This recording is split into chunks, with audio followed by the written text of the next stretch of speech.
Kades Rokiman masuk rumah sakit usai arahan Kapolsek Baito soal uang damai Supriyani. Kepala Desa Wonuaraya, Rokiman sempat muntah-muntah dan masuk rumah sakit usai diarahkan oleh Kapolsek Baito mengenai munculnya uang damai 50 juta rupiah kasus guru honorer Supriyani. Hal tersebut disampaikan Andri Darmawan ketika ditemui tribunnyusultra.com di kantornya, Jumat, tanggal 1 November tahun 2024. Andre saat ini sudah diberikan kuasa oleh Kades Rokiman sebagai penasehatnya, menceritakan detik-detik Rokiman digiring untuk mengatakan uang damai 50 juta rupiah kasus guru Supriyani merupakan inisiatif dirinya. Kata Andre saat itu Rokiman didatangi oleh Kapolsek Baito bersama anggotanya dan meminta untuk mengatakan uang damai itu merupakan inisiatif Kades sebagai pemerintah desa. Jumlahnya dia tidak tahu, polisi, intinya dia diapit, ujar Andre. Bahkan kata Andre pihak Polsek Baito sudah menyiapkan surat pengakuan di atas materai soal pernyataan itu. Sudah disiapkan. Untung saat itu Kades naik asam lambung, langsung muntah-muntah dan dibawa ke rumah sakit, katanya. Belakangan, kepala desa kemudian menghubungi ibunya untuk meminta dilakukan pendampingan karena merasa bersalah telah memberikan pernyataan yang tidak benar. Karena dia merasa ditekan, dia minta didampingi, makanya kami langsung minta kuasa, tuturnya. Kata Andre, pada saat pemeriksaan Propam Polda Sultra, Kamis, tanggal 31 Oktober tahun 2024, kemarin, pihaknya turut mendampingi Kades Rokiman. Kades Rokiman akhirnya memenuhi panggilan bidang Propam Polda Sultra untuk mengklarifikasi video pengakuan soal uang damai tersebut. Saat itu penyidik bidang Propam menanyakan kepada kepala desa mengenai dua video yang beredar terkait penjelasan uang 50 juta rupiah. Kata Rokiman, kronologi munculnya uang damai 50 juta rupiah itu sesuai penjelasannya pada saat menggunakan baju dinas berwarna putih. Sementara, video lainnya, yang menggunakan jaket coklat itu saya diarahkan, sama Kapolsek Baito, katanya. Ia pun kemudian menceritakan kronologis kejadian terkait dirinya diarahkan oleh Kapolsek Baito untuk menyebut uang damai 50 rupiah juta merupakan inisiatif dirinya dan Supriyani. Jadi saya sempat dicari-cari oleh pihak Polsek dan Polres terkait kejadian viralnya kasus honorer guru Supriyani. Pas malam Kamis itu ya, di situ banyak orang, ada Pak Kapolres, Pak Kajari di rumah jabatan Pak Camat, kebetulan di situ juga saya diundang oleh Pak Camat tapi pada saat itu pertemuan sudah selesai, katanya. Setelah itu, ia kemudian sempat beristirahat di salah satu tribun samping rumah jabatan Camat Baito. Dari sana ia kemudian pindah di depan kantor Camat Baito. Di depan itu saya ketemu dengan teman-teman kepala desa, jelasnya. Tak lama, datang Kapolsek Baito dan meminta bantuan kepada Rokiman. Disitulah saya diarahkan untuk mengatakan yang tidak sebenarnya, ujarnya.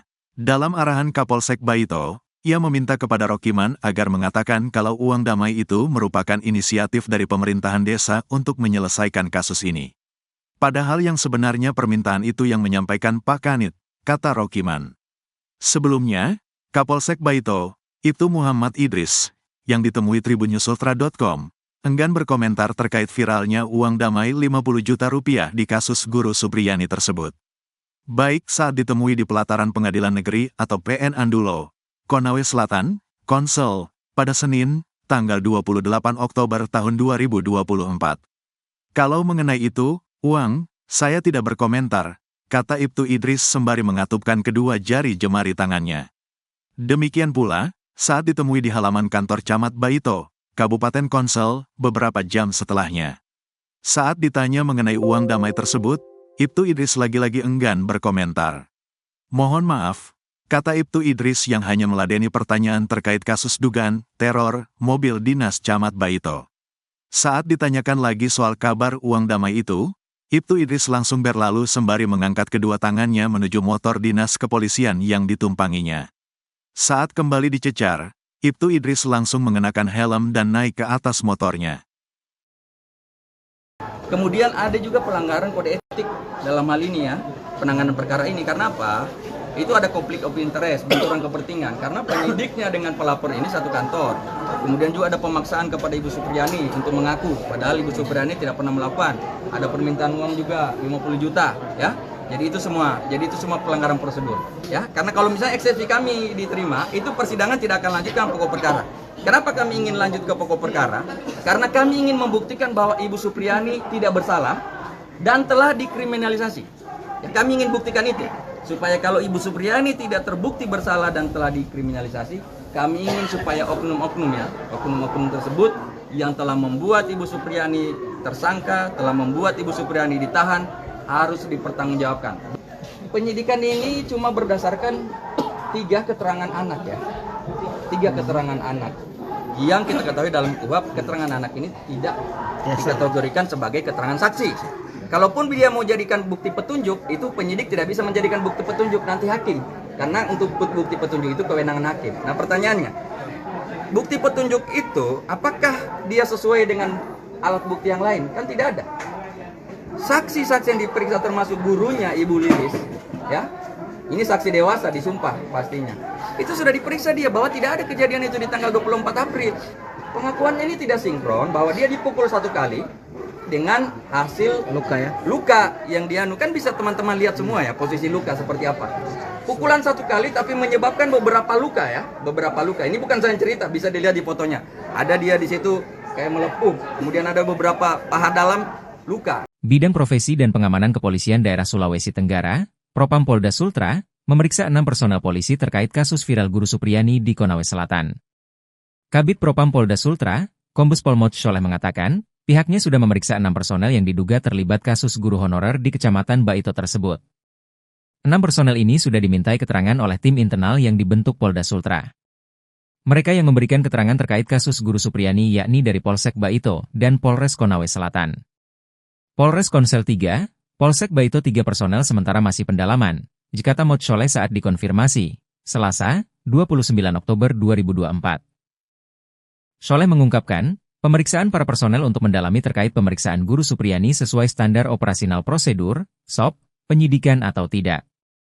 Selain itu, pemeriksaan untuk mendalami permintaan uang 50 juta rupiah dalam kasus mediasi Guru Supriyani dengan orang tua murid SDN di Kecamatan Baito yang diduga dipukuli guru honorer tersebut. Sholeh mengungkapkan, terkait nominal uang 50 juta rupiah, tim internal Polda Sultra juga meminta keterangan Kepala Desa Wonowaraya. Ia mengatakan dari keterangan para saksi-saksi, pihaknya baru bisa mengambil langkah apakah ada pelanggaran kode etik kepolisian dalam kasus Supriyani atau sebaliknya. Sementara itu, Kabid Humas Polda Sultra, Kombes Pol Iis Christian, mengatakan saat ini tim internal sudah bekerja mengusut kasus Guru Supriyani.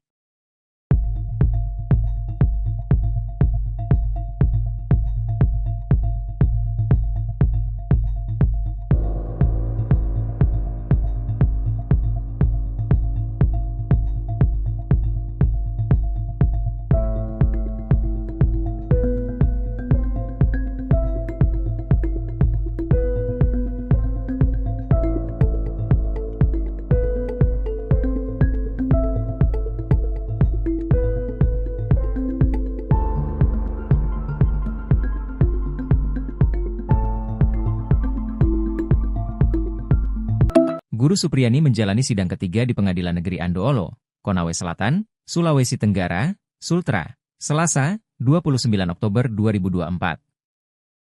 Sidang dimulai pukul 9.40 WITA beragendakan pembacaan putusan sela oleh Majelis Hakim.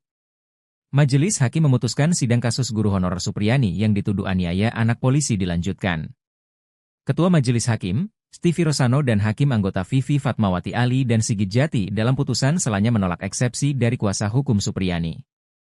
Usai pembacaan putusan sela tersebut dilanjutkan dengan pemeriksaan saksi-saksi.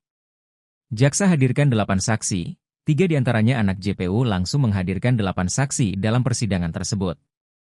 Dari 8 saksi dihadirkan, 3 diantaranya anak-anak atau masih di bawah umur, sehingga sidang di PN Andoolo berlangsung tertutup.